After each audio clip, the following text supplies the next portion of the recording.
In the heart of the African plains, surrounded by towering trees and endless fields, lay the village of Abaka. It was a place ruled by tradition, where men held power and women were expected to serve in silence. But from this silence a warrior emerged, a young woman named Alachuku.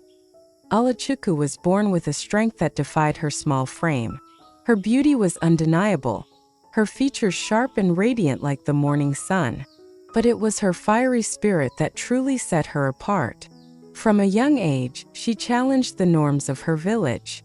She refused to bow to men, refused to follow the path laid out for her, and refused to accept a life of quiet obedience. Her defiance began with small acts. When the boys of the village stole food or mocked the girls, Alachuku would step in, her sharp tongue cutting through their jeers. As she grew older, her defiance became physical. She learned to fight in secret, mimicking the movements of the warriors she watched from the shadows. Her punches grew stronger, her kicks more precise, and her confidence unshakable. The men of the village began to fear her. It was not just her strength but her refusal to yield. They whispered about her in hushed tones, calling her dangerous, unnatural. But Alachuku cared little for their opinions. Her fight was not for their approval. It was for her own survival and the survival of those like her. Her reputation reached its peak when she confronted the prince of the village, Adana.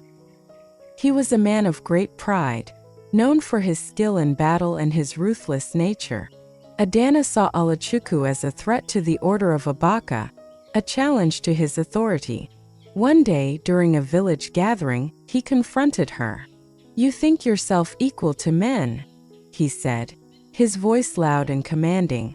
"But you are nothing more than a woman playing a man's game." Alachuku stood tall, her eyes locked with his. "A game is only for those who see life as a competition," she replied. "What I do is survival." The prince's face darkened with anger. "Then prove it," he snarled. "Fight me, and let the village see who truly holds power." The challenge sent a ripple of shock through the crowd. A woman fighting the prince? It was unheard of, but Alachuku did not hesitate. She stepped forward, her movements calm and deliberate. The fight was swift and brutal. Adana attacked with the arrogance of someone who believed himself invincible. But Alachuku was faster, her movements a blur of precision and power. She dodged his strikes with ease, her counterattacks landing with devastating force. Within minutes, the prince lay on the ground, defeated. The villagers watched in stunned silence as Alachuku stood over him. She said nothing, her victory speaking louder than any words could. But behind her strength lay a pain few could see. Alachuku's defiance was born from a past she rarely spoke of, a past filled with nights of fear and pain. Her father, once a respected warrior, had been a man of violence, ruling his household with an iron fist. Alachuku had watched her mother suffer in silence, her spirit broken by years of abuse. When her father's anger turned on her, Alachuku fought back. She had no choice. The memory of that night haunted her, the moment when she struck her father and ended his reign of terror. It was a secret she carried alone, a weight that shaped her into the warrior she had become. She vowed never to let anyone control her again, never to let any woman endure what her mother had done. As the villagers whispered about her victory over the prince, Alachuku walked away, her head held high. She knew this was only the beginning. The fight for respect, for freedom was far from over. But Alachuku was ready. She had faced her fears, her past, and the strength of men. The sun sank low over the village of Abaka, painting the sky in hues of crimson and gold. Yet the air was heavy, as though the land itself had paused to bear witness to what had happened. Alachuku, the girl who had grown into a warrior, had just done the unthinkable. She had defeated Adana, the prince of the village, in front of everyone. The men stood silent, their faces pale with disbelief, while the women exchanged glances of awe and fear. Alachuku's heart pounded in her chest, but her expression remained calm, almost serene. She stared down at Adana as he struggled to rise, his face twisted with anger and humiliation. His pride had been shattered, not just by her fists but by her defiance. In a world where men ruled with strength and arrogance, a woman had proven herself stronger. She had broken the unspoken rule that kept women silent, obedient, and submissive. Adana's voice, hoarse and trembling, broke the silence. "You have humiliated me in front of my people, Alachuku," he spat, his eyes burning with hatred. "You will regret this." Alachuku did not flinch. "I do not regret standing against those who believe they can control others through fear and cruelty. If I must fight again, I will." With that, she turned and walked away, the crowd parting for her as though she were untouchable. The women watched her with a mixture of admiration and unease. For many, she had become a symbol of courage, but symbols were dangerous in Abaka. They inspired hope, and hope was a threat to the men who clung to power. Back in her small hut on the edge of the village, Alachuku sat alone, her muscles aching and her mind racing. She thought of her mother, Ebel, who had died years ago. Ebel had once been vibrant and full of life, but years of abuse had drained her of that spark. Alachuku could still remember the night her mother had succumbed to her injuries after a particularly violent outburst from her father. That night, something inside Alachuku had broken, and something else had awakened. She remembered the weight of the spear in her hands, the sharp smell of blood, and the way her father's body had crumpled to the ground. It had been self-defense, an act of survival, but the village elders had called it murder. Only her youth had spared her exile or execution. Instead, she had been marked as a troublemaker, a girl cursed with defiance. That curse, however, had become her strength. Alachuku had learned to channel her pain into power, her grief into resolve. And now, for the first time, she saw the impact of her defiance spreading beyond herself. The women of the village were watching her, listening to her, and perhaps even daring to dream of a different future. But not everyone in the village saw her as a hero. The men were restless, their authority challenged in a way they had never experienced. Adana, nursing his wounded pride, began to rally them. "She is dangerous," he told them. "If we let her defiance go unanswered, she will inspire rebellion. We must remind everyone of the order of this village." The elders convened a council to discuss the matter. They were wary of Alachuku, but they were also cautious of Adana's growing fury. "She has done nothing wrong by the laws of Abaka," one elder said. "She fought when challenged. It is Adana who must learn humility." But Adana would not be silenced. He proposed a test, one that no woman had ever attempted before. A series of grueling trials meant to prove strength, endurance, and wit. If Alachuku passed, she would be recognized as equal to any man in the village. But if she failed, she would be cast out, her defiance punished by exile. The announcement of the trials sent a ripple through the village.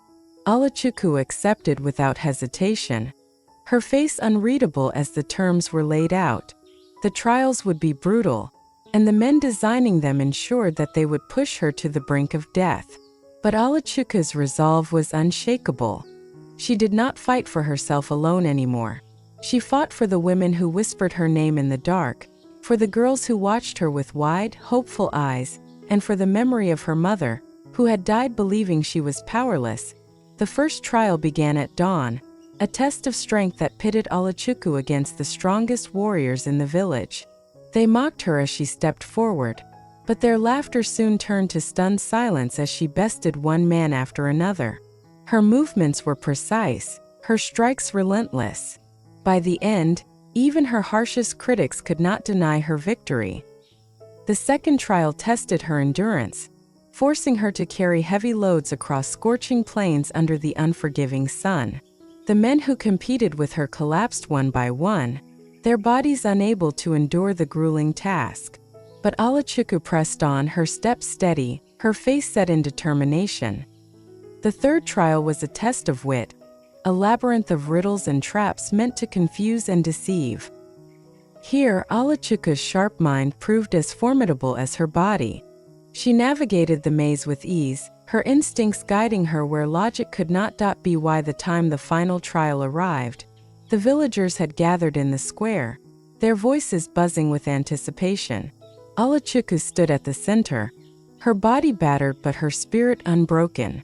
She faced Adana one last time, not in a fight of fists but in a contest of leadership. The final challenge was to inspire the people, to prove she could lead not with force but with wisdom. Alachuku stepped forward, her voice steady and strong. "Strength is not about domination," she said. "It is about protection. Leadership is not about instilling fear. It is about inspiring hope. I do not fight because I seek power. I fight because no one should live in fear." The crowd erupted into cheers, and for the first time, Alachuku saw men and women standing together, their voices united.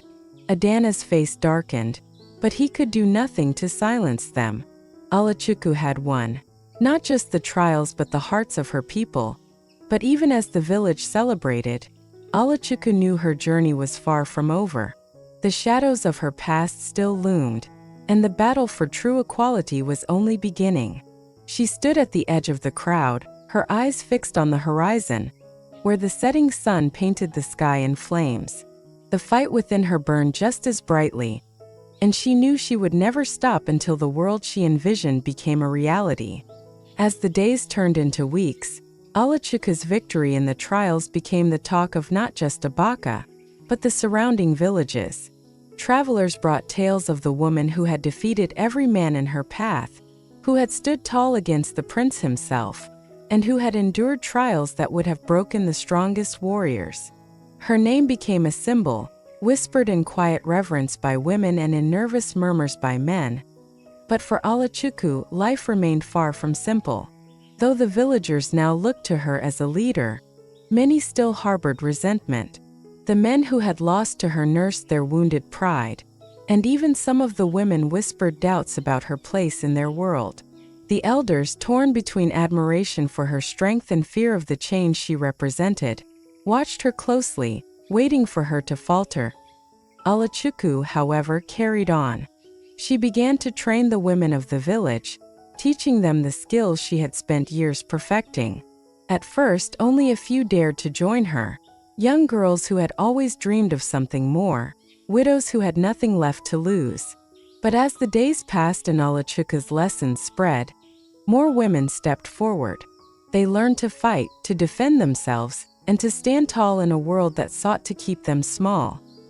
The training ground became a place of unity, where laughter mixed with the sound of striking wood and determined grunts.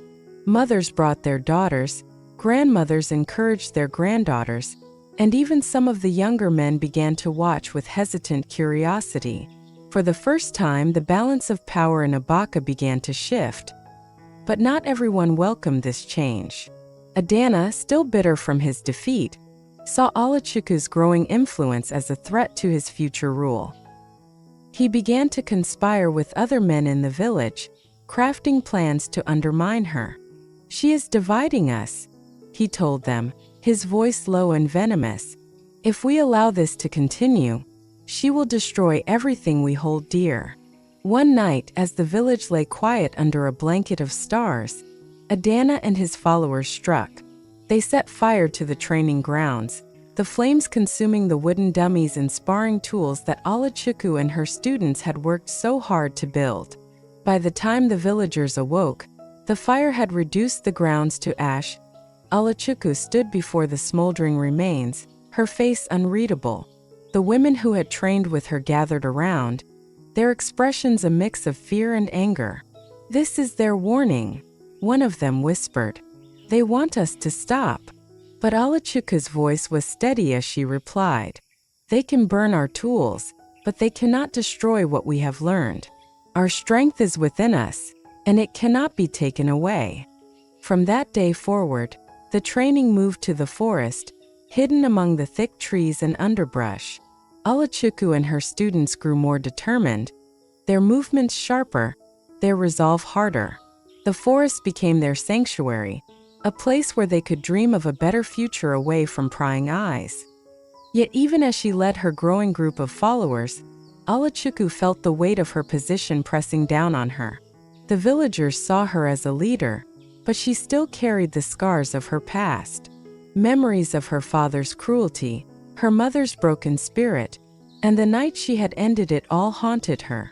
In quiet moments, she wondered if she was truly strong, or if she was simply running from the pain that had shaped her. One day, as she trained in the forest, a young girl approached her. The girl's eyes were wide with admiration, her small hands clutching a wooden stick she had carved into the shape of a spear. "I want to be like you," she said, her voice trembling with excitement. Alachuku knelt before the girl, placing a hand on her shoulder. "Do not seek to be like me," she said gently. "Seek to be better. Learn from my mistakes and fight not out of anger, but out of love for what is right." The girl nodded, her face lighting up with determination, and Alachuku felt a flicker of hope. Perhaps her pain could become something more. A seed of change, a foundation for a future where strength was not measured by dominance, but by the courage to protect and uplift others. But the challenges continued to mount. Word of Alachuku's defiance reached the ears of the neighboring chieftains, some of whom saw her as a threat to their own authority. They sent emissaries to Abaka, demanding that she be silenced. "A woman like her will inspire rebellion," one chieftain warned. "If you do not act, we will." The elders of Abaka convened once more, their faces lined with worry. They debated for hours, torn between their fear of outside retaliation and their growing respect for Alachuku. Finally, they summoned her to the council. "You have brought both pride and trouble to this village," the eldest among them said. "Your actions inspire many, but they also invite danger. We must decide how to protect Abaka." Alachuku met their gazes, her voice calm but firm. "The danger does not come from me," she said. "It comes from those who fear change, who fear the strength of those they once oppressed. If you silence me, the fire will not die, it will spread." Her words hung in the air, and for a moment the elders said nothing. Then one by one they nodded. Though they did not openly declare their support, they allowed her to continue her work. But Alachuku knew this was only a temporary reprieve. The true battle had yet to come. And so Alachuku prepared. She trained harder, pushed her students further, and began to forge alliances with those who shared her vision. The path ahead was uncertain, fraught with danger and sacrifice. But Alachuku's spirit burned brighter than ever, fueled by the dreams of a future where strength was not a weapon, but a shield. And as the sun set over Abaka, casting long shadows over the village, Alachuku stood at the edge of the forest, her eyes fixed on the horizon. The fight was far from over, and the story of the warrior who had defeated every man in her village was only just beginning. The village of Abaka had changed in ways no one could have predicted. The whispers of rebellion, of courage, and of strength had grown louder, spreading not just among the women but into the hearts of men who questioned the old ways. Yet with change came resistance, and Alachuku knew that her journey was reaching its climax.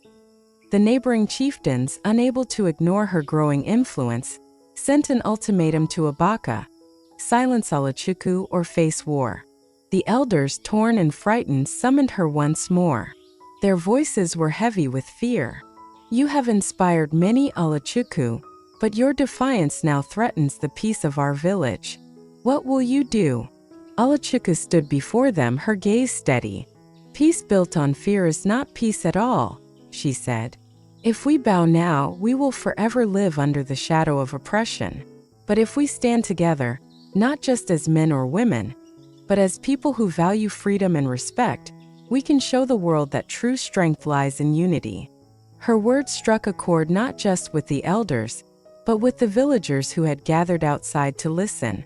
For the first time, men and women stood side by side, their differences forgotten in the face of a shared cause. Alachuku's resolve became their own, and together, they prepared to face whatever challenges lay ahead. When the chieftain's warriors arrived, they were met not by a divided village, but by a united front. Men and women stood together, armed not just with weapons but with the strength of their convictions. The sight was enough to give even the most hardened warriors pause. The leader of the opposing forces, a chieftain named Okoro, stepped forward, his expression one of both anger and intrigue. "You would risk war for the words of a woman?" he asked, his voice laced with disbelief. Alachuku stepped forward, meeting his gaze without fear. "I would risk everything for the truth," she replied. "You fight to maintain power, but power without justice is nothing but tyranny. Look around you. These people stand not because I commanded them, but because they believe in something greater than fear. Can you say the same for your warriors?" Okoro was silent, his eyes scanning the faces of the villagers. What he saw unsettled him. Not defiance born of hatred, but unity born of hope. It was a power he could not crush with swords or spears, and in that moment, something shifted. Okoro raised his hand, signaling his warriors to stand down. "Your courage is undeniable," he said. "Perhaps it is time we too reconsider the old ways." With that, the threat of war dissolved, leaving the village of Abaka stronger than ever.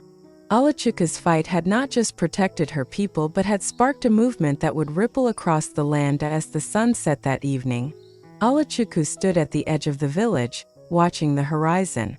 A young girl approached her, the same one who had once asked to be like her. "What happens now?" the girl asked.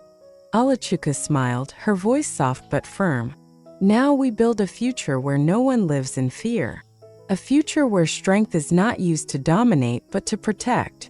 It will take time and it will take all of us, but it will be worth it." And as the village came together to celebrate their hard-won peace, Alachuku felt, for the first time, a sense of calm. Her fight had been born from pain, but it had become something far greater. A legacy of hope, courage, and the belief that change was always possible, even in the face of impossible odds.